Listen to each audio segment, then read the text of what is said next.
Bismillahirrahmanirrahim. Assalamualaikum warahmatullahi wabarakatuh. Alhamdulillah wassalatu wassalamu ala Rasulillah wa ala alihi wa ashabihi wa man tabi'ahum bi ihsanin ila yaumiddin amma ba'd. Para santri sekalian rahimakumullah jami'an. Ya, semoga Allah Subhanahu wa taala melindungi kita semua.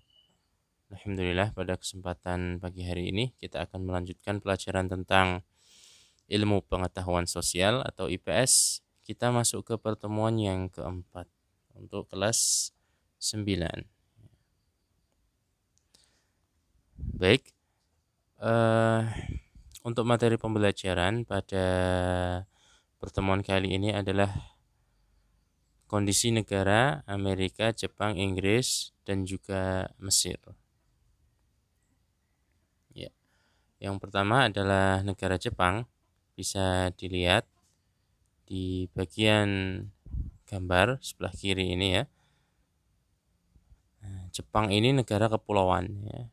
Jadi terdiri dari beberapa pulau seperti negara kita, negara Indonesia. Dan ada beberapa provinsi atau prefektur ya di sini. Ada beberapa prefektur dari Jepang. Yang paling atas nomor 1 ini adalah ini ya, Hokkaido. Nah, namanya Hokkaido. Kemudian yang warna kuning ini adalah prefektur Tohoku. Kemudian yang hijau ini adalah prefektur Kanto. Kemudian yang warna apa ini? Hijau Toska ya. Hijau Toska ini adalah Cebu, provinsi atau prefektur Cebu. Yang ungu ini adalah Kansai. Kemudian yang orange ini Jogaku. Kemudian yang ungu muda ini adalah Shikaku. Kemudian yang ini adalah Kyushu. Dan ini Okinawa. Ya, ini agak jauh ya, pulau yang agak jauh dari rombongan jajaran pulau ini. Kemudian dari masing-masing prefektur atau provinsi ada kotanya lagi. Nah, itu silahkan dilihat di situ. Adapun letak geografis dari Jepang ini berada di Asia Timur, terpisah dari benua Asia ya. Jadi Asia sebelah timur Jepang itu, dan berdiri sendiri ya. Jadi tidak terletak atau tidak bergabung dengan dataran benua. Secara astronomis juga letaknya adalah 128 derajat bujur timur sampai 146 derajat bujur timur dan 30 derajat LU sampai 47 derajat LS. Nah, Jepang ini merupakan negara paling maju di Asia dalam bidang industri terutama. Nah, Jepang ini sering menamakan diri mereka Nippon. Nippon adalah negeri matahari terbit. Dan Jepang ini terletak di antara kepulauan Sirkumpasifik. Ya, jadi ada kepulauan yang dia itu terbentang antara Samudra Pasifik, itu namanya Sirkumpasifik. Dan jalur Sirkumpasifik itu jalur perdagangan internasional. Ya, jadi negara-negara yang berada di jalur itu biasanya itu mempunyai keunggulan di bidang ekonomi ya, karena apa? Jalur tersebut dilewati oleh perdagangan internasional dan banyak gunung apinya. Di Jepang ini sebagaimana di Indonesia kan banyak ya gunung api, di Jepang ini juga banyak, dan ada 1.500 gunung api dan yang aktif ada 192. Ini banyak sekali ya. Ya. Dan terdapat banyak sumber air panas. Ya, mungkin berbeda dengan Indonesia karena iklim tropis di sini. Air panas itu juga tidak terlalu dicari begitu ya. Kalau di Jepang itu sumber air panas itu benar-benar istilahnya hidden gems gitu ya. Tempat yang dicari gitu. Di pelosok-pelosok di pegunungan ada tempat-tempat seperti itu sangat. Apalagi di sana tuh iklimnya subtropis. Nah, 4 musim iklim yang dingin. Gitu. Di Indonesia kan iklim tropis, ya udah panas ngapain harus ke pemandian air panas gitu. Mending ke air dingin gitu. Negara dengan faktor alam yang labil. Nah, ini negara Jepang ini negaranya labil ya secara alam, yaitu lempeng-lempeng di situ bertumbukan, lempeng-lempeng bumi, kemudian banyak gunung api juga, jadi sering gempa ini Jepang ini. Jepang ini sering terjadi gempa, ya, tsunami juga pernah. Kan ada beberapa kali Jepang itu dilanda bencana alam, dilanda bencana alam. Pemasukan kebutuhan pokok masih tersuplai oleh pertanian dalam negeri. Jadi Jepang ini walaupun dia negara subtropis, tapi dari segi agrikultur, ya, dari segi pertanian untuk pemenuhan kebutuhan pokok makanan itu masih bisa disuplai dalam negeri mereka sendiri. Beda dengan Indonesia. Indonesia itu luasnya berkali-kali lipat daripada luasnya Jepang. Kemudian iklimnya juga lebih lagi. Iklim Indonesia tropis itu cocok sekali untuk makanan-makanan pokok. Tapi kita masih selalu kekurangan. Ya, di mana bedanya? Ada di penguasaan teknologi dan ilmu pengetahuan. Di sana sudah maju, modern, jadi pekerjaan itu lebih efektif dan optimal, sedangkan di kita itu masih tradisional. Jadi kita itu beras, ya walaupun negeri pertanian, beras masih impor juga, masih ngambil dari Thailand, dari Vietnam. Jadi produksi dalam negeri itu katanya kurang. Ya karena itu tadi faktor sumber daya alam yang sedikit itu bisa kita optimalkan kalau kita mempunyai ilmu pengetahuan dan teknologi gitu. Sehingga pekerjaan itu lebih optimal ya. Di sana pertanian sudah modern, bahkan pertanian itu bisa indoor, di tempat tertutup, di dalam rumah itu bisa dijadikan pertanian, nggak harus di luar nyari tanah ditanam-tanam. Ya itulah bedanya ya. Kemudian ini adalah peta Jepang.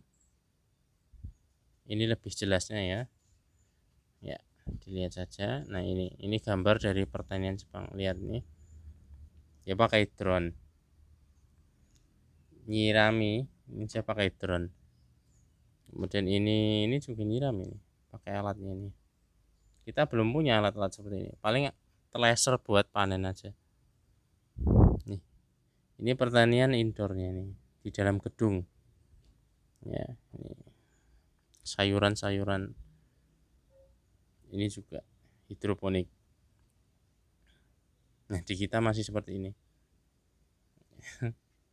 Lahan-lahan pertanian tradisional. Ya, di dekat-dekat perumahan. Dan ini industri Jepang yang maju. Mobil ya. Ini ya merek-mereknya, ada merek-merek buatan Jepang yang sering kita lihat. Ada Sony, Suzuki, Hitachi, Nissan, Toshiba, Mitsubishi, Mizuno, Subaru, Nintendo, Canon, dan yang lain-lain. Ini buatan Jepang ya, industri ya, ini industri mobil. Kemudian ini manufaktur di food ya, makanan, juga makanan-makanan. Kemudian ini besi. Kemudian kita masuk ke negara kedua, yaitu United States of America atau Amerika Serikat. Luas wilayahnya sekitar 9,85 juta kilometer persegi dan berbatasan dengan Kanada pada bagian utara dan Meksiko pada bagian selatan. Di sini tuh ada Kanada, sininya Meksiko. Nah, Amerika ini merupakan negara adidaya ya, dan juga negara maju pasca industri. Maksudnya negara yang industrinya itu sudah maju gitu. Jadi sudah pasca. Kalau kita kenal pasca panen itu berarti sudah nggak produksi lagi gitu. Jadi produksinya itu sudah beres. Tanam-tanamannya, nandurnya itu semua sudah beres. Jadi tinggal industrinya, tinggal jualnya gitu. Merek terkenal seperti Amazon, Apple, Google, Facebook dan lain-lain ini ada di Amerika ya.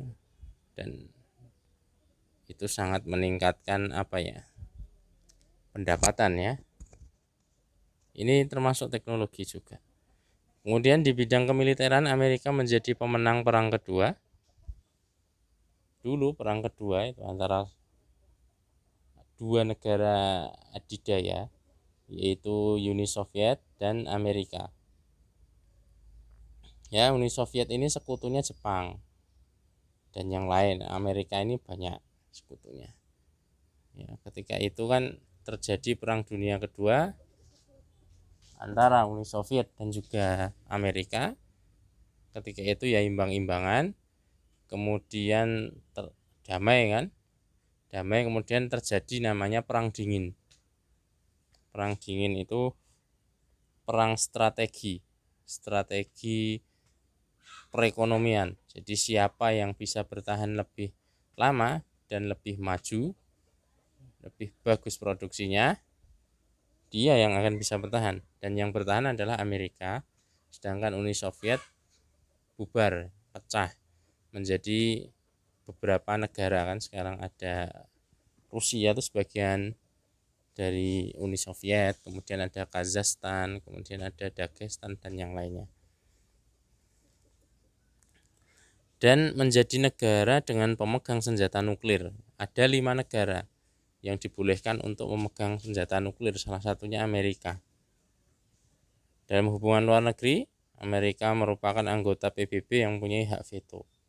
Ini hak veto itu hak tertinggi ya di PBB, Perserikatan Bangsa-Bangsa. Itu kumpulan bangsa-bangsa negara di dunia internasional.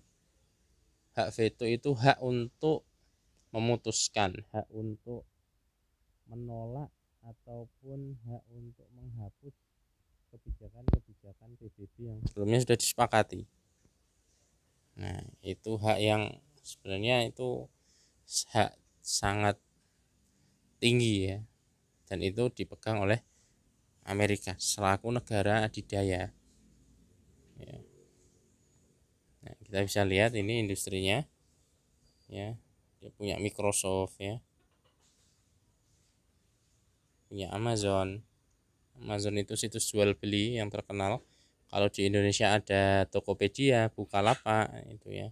Shopee itu kan punya Cina, tapi di setor di Indonesia. Kemudian ada Apple. Dari ketiga ini saja sudah canggih ya, sudah mendunia brandnya ini.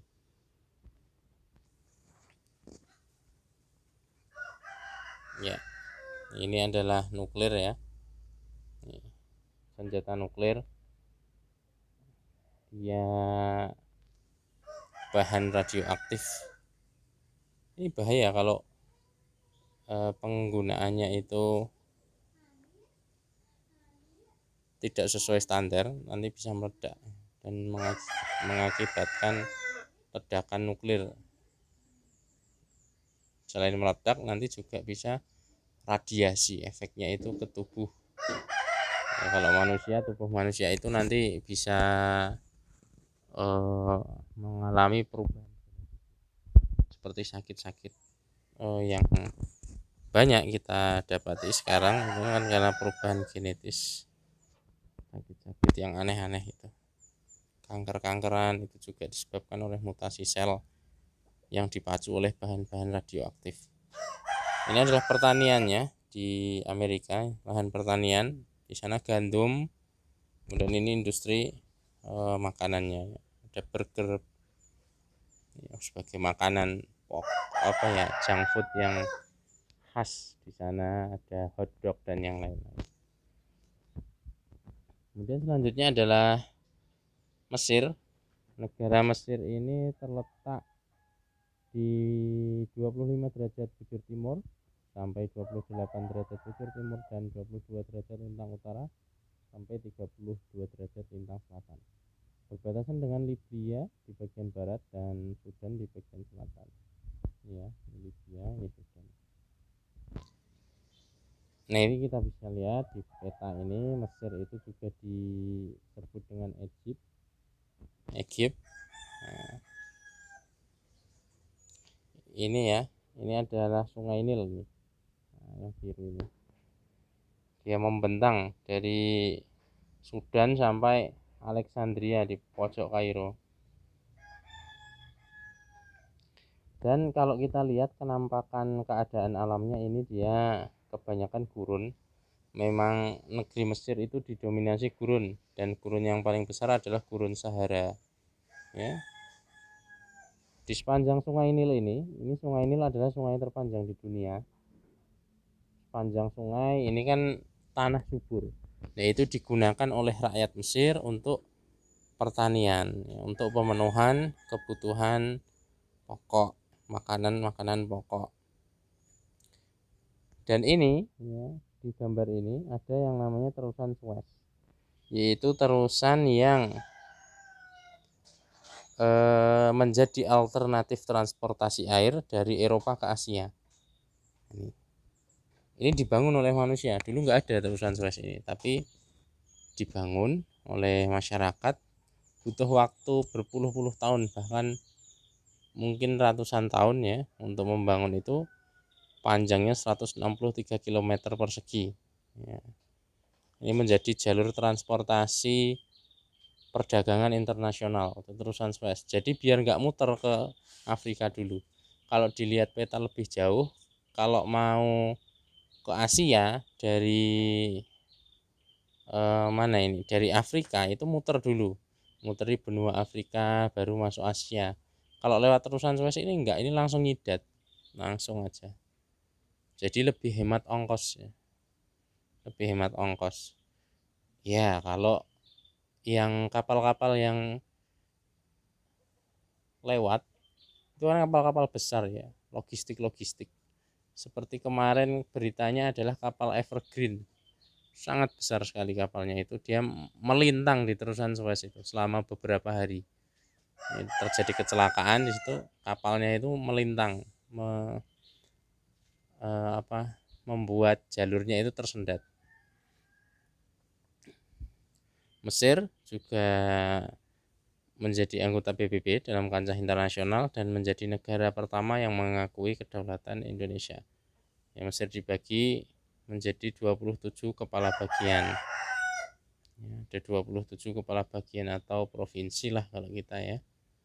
Kita ada di Indonesia Jawa Tengah, Jawa Timur, dan yang lain. Next. Nah, ini adalah gambaran negeri Mesir yang terkenal akan sejarahnya. Ini Sphinx dan juga piramid ya. Sangat terkenal, menjadi ya, negeri Mesir ini terkenal karena sejarahnya, karena ini termasuk negeri yang tua. Jadi para arkeolog, para sejarawan itu mereka menjadikan negeri Mesir dan juga turunannya itu menjadi negara yang pariwisata ya, terutama dalam bidang sejarah. Dan ini adalah Sungai Nil, ini sungai terpanjang di dunia. Ini adalah kampus tertua di dunia, Al-Azhar. Nah, ini gurun Sahara. Kemudian ini industri pasarnya ya, barang-barang dari tembaga. Next, ini adalah negara Inggris. Kita bisa lihat di peta ya, United Kingdom atau negara Inggris itu meliputi ini. Ini enggak. Ya, ini meliputi ini. Nah, ada London, ada Liverpool, Manchester, Leeds. Kemudian ini ada sebagian dari Northern Ireland. Ya. Di utara Irlandia. Irlandia. Jadi sebagian utara Irlandia itu masuk di United Kingdom atau ke negara Inggris. Negara Inggris ini negara kerajaan yang termasuk di Britania Raya. Britania Raya ini ada beberapa negara ya. Inggris, kemudian England, kemudian tadi Irlandia Utara, kemudian yang lain-lain. Di buku LKS untuk lebih lengkapnya silahkan dibaca. Nah, Inggris ini termasuk negara yang maju, negara kaya, negara kepulauan yang luasnya 244.000 km persegi, dan secara astronomis terletak 8 derajat bujur barat sampai 2 derajat bujur timur dan 50 derajat lintang utara sampai 60 derajat lintang selatan. Keadaannya Inggris termasuk